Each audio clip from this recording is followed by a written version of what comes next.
नमस्कार दोस्तों, मैं आपका दोस्त और होस्ट कपिल भाटक और आप देख रहे हैं द बम्बार्ड। वर्तमान समय में राजनीतिक परिप्रेक्ष्य को देखते हुए श्री हनुमान जी बेनीवाल राष्ट्रीय एक बहुत ही तीसरा मोर्चा या यूं कहूं कि एक बहुत ही बड़े नेता के रूप में उभर कर लोगों के सामने आ रहे हैं।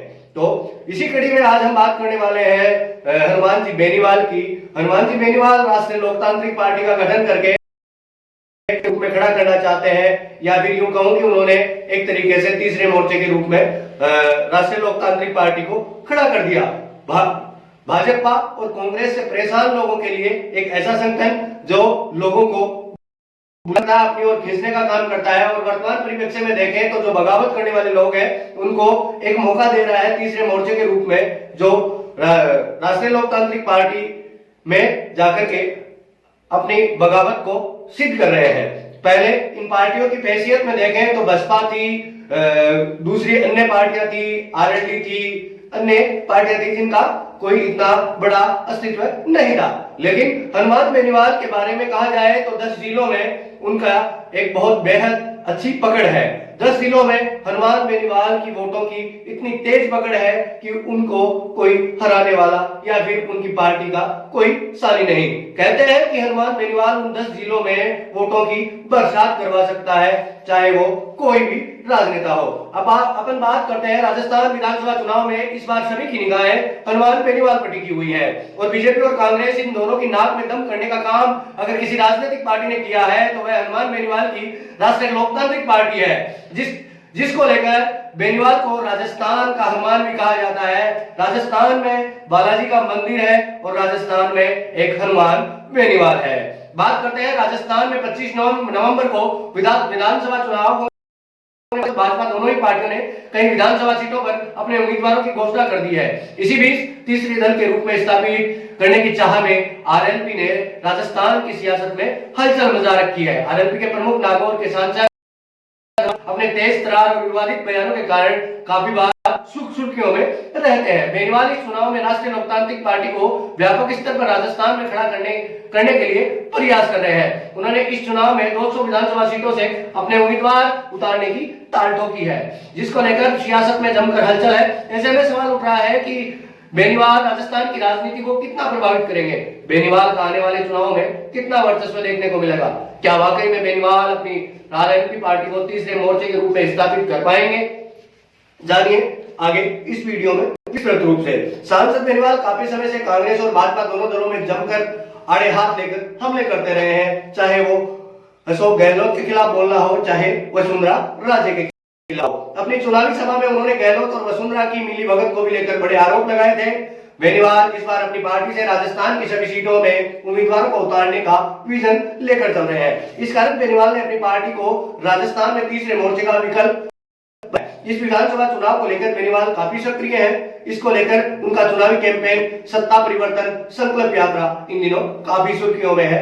बेनीवाल ने यह यात्रा 1 महीने पहले सालासर बालाजी से शुरू की थी। बेनीवाल की इस यात्रा से सियासत में एक भूचाल आया हुआ है। इस यात्रा में करीब 1 दर्जन जिलों में अपना कैंपेन कर चुकी है। मतलब यूं कहूं कि 12 जिलों में काम किया है। एक जिले की 8 विधानसभा क्षेत्र माने तो आप अंदाजा लगा सकते हैं।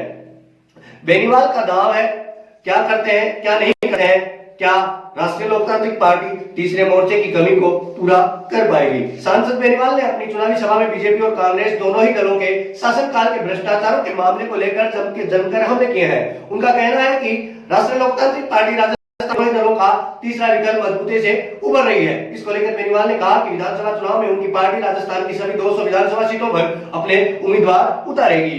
बेनीवाल की इस परिवर्तन यात्रा से राजस्थान की सियासत में एक बवाल मचा।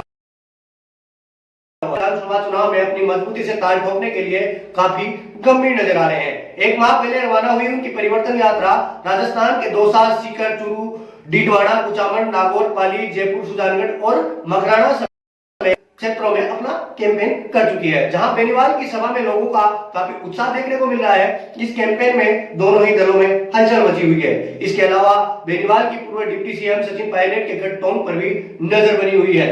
इसको लेकर बीते दिनों उन्होंने टोंक में जनसभा आयोजित कर टोंक से भी पायलट के खिलाफ अपना संकेत दिए थे।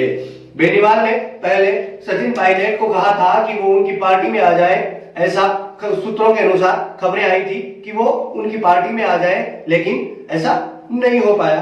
अब बेनीवाल के साथ सचिन पायलट के सामने अपना उम्मीदवार उतारने वाले हैं। देखना होगा कि क्या स्थितियां रहती हैं, क्या सचिन पायलट को नुकसान होता है कि नहीं, क्योंकि दोनों ही युवा नेता है, दोनों ही जोशीले नेता है, दोनों ही भगत सिंह को पकड़ने वाले नेता है।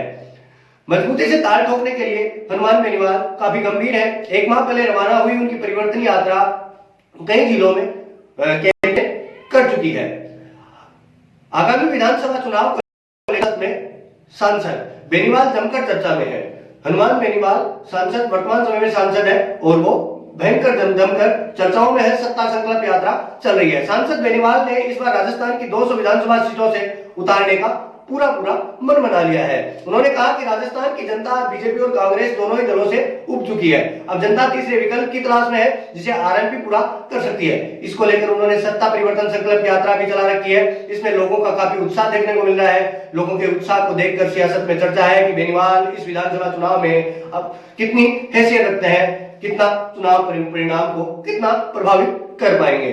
सांसद बेनीवाल अपनी आरएलपी पार्टी में 2019 में नागौर के सांसद चुने गए थे। इस दौरान उन्होंने भाजपा के साथ गठबंधन किया था, लेकिन किसानों के आंदोलन के दौरान उन्होंने बीजेपी से अपना गठबंधन तोड़ लिया। इसके बाद से बेनीवाल बीजेपी और कांग्रेस दोनों के प्रबल आलोचक बने हुए हैं। इससे पहले सांसद बाल 2018 में बीजेपी के टिकट से खींवासर विधानसभा से विधायक बने, लेकिन कांग्रेस से उनकी मिलीभगत के चलते उन्हें भाजपा छोड़नी पड़ी। इसके बाद बेनीवाल 2013 में निर्दलीय विधायक बने थे। यह हनुमान बेनीवाल के बारे में था, यह राष्ट्रीय लोकतांत्रिक पार्टी के बारे में था, यह सत्ता संकल्प यात्रा के बारे में था, ये राजस्थान की विधानसभा चुनाव के बारे में था, ये राजस्थान विधानसभा की एक चुनावी चर्चा थी जिसके बारे में हमने आपको बताया। आपको यदि ये वीडियो अच्छा लगा हनुमान बेनीवाल के बारे में या उनकी पार्टी के बारे में या उनकी छवि के बारे में, यदि आपको ये बातें अच्छी लगी तो आप हमें लाइक कीजिए, कमेंट कीजिए। यदि आप हमें कोई सुझाव देना चाहते हैं, आप हमें अपने गांव में बुलाना चाहते हैं, तो आप हमें सुझाव दीजिए। हम आपके पास आएंगे, आपसे मिलेंगे। आप हमें कमेंट बॉक्स में कि आप हमें किस गांव में बुलाना चाहते हैं, किसके साथ चौपाल में बुलाना चाहते हैं। हम जल्द ही एक कैंपेन शुरू करने वाले हैं, जिस कैंपेन में क्लीनली हम लोगों से मिलेंगे, लोगों से मिल करके हम लोगों से जुड़ेंगे, लोगों से बात करेंगे, उनका क्या कहना है वर्तमान परिप्रेक्ष्य में विधानसभा क्षेत्र के बारे में। तो वो आप हमें कमेंट बॉक्स में बताइएगा कि आप हमें सबसे पहले किस गांव में देखना चाहते हैं। लक्ष्मणगढ़ विधानसभा क्षेत्र, फतेहपुर विधानसभा और सीकर विधानसभा क्षेत्र, धौल विधानसभा क्षेत्र और इन विधानसभा क्षेत्रों में आप सबसे पहले जिस गांव में देखना चाहेंगे उस गांव में हम आपके लिए हाजिर होंगे द बम्बार्ड की टीम के साथ। आज के लिए बस इतना ही। देखते हैं द बम्बार्ड। धन्यवाद।